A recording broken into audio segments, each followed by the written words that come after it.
Seems like that's the thing to do, is niche down. That's a really good thing. But a word of caution, learn about the niche and maybe get a couple wins in it before you start going crazy building 10, 20, 30 sites in it, because you're going to find things out once you complete a couple of these cycles about that niche that maybe you don't want that to be your niche. And if you just go crazy and you build like 20 or 30 of those, and then you're kind of like locked into it and you didn't realize that, I think that's the wrong way to do it. So I think the right way to do it is maybe build 10 sites with like 3 or 4 different niches to start out with, get clients in these different niches. Once you like it, once you're comfortable with it, or if you're not, choose a different one, because you don't want to be married to this thing. You don't want to like jump in bed until you get to know this person, right? So like, I think it's an important thing. You're going to be locked in this niche for a little while, and you can make any niche work, right? But I think there's just some pros and cons to each of them, and we kind of learn as we go.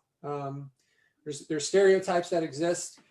Obviously, stereotypes are not always right, but some of them exist for a reason, and some of them are going to be more accurate than others, and maybe that's not the type of person that you want to have to deal with on a regular basis, right? Or maybe there's some other factor. Like for instance, I can't remember who it was. HVAC. I have a good friend who owns an HVAC company in Las Vegas.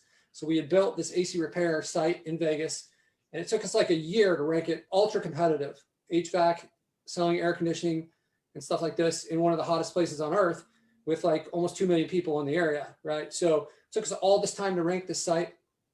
Well, here's something that I never thought of. Vegas has pretty moderate winters.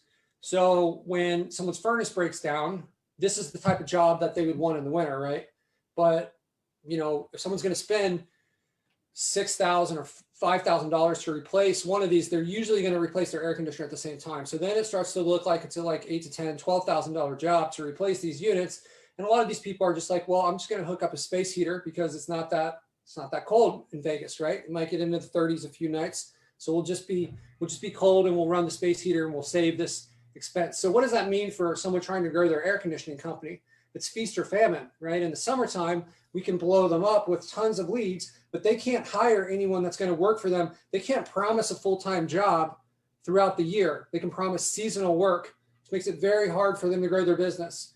If they can't grow their business, they can't like capitalize on the leads we're giving them, right? So I didn't know that. I didn't realize that when I first built it. I was just like, oh, okay, this is like an expensive service, something everybody's going to need at some point. So we built it, and then, it's just been like probably the hardest site that I've ever ranked, and not very profitable at all, right? Like we just get paid a few months of the year. And then we've also had, because it's so competitive, we've had like the competition is constantly trying to attack our GMBs. We had once our main GMB ranking first for like AC repair got suspended, and talking to Google, they said that someone turned us in. Like they basically let us know. So we know the competition's after us. So things like this you want to be aware of, and you may not know it until you kind of like deep dive into a niche.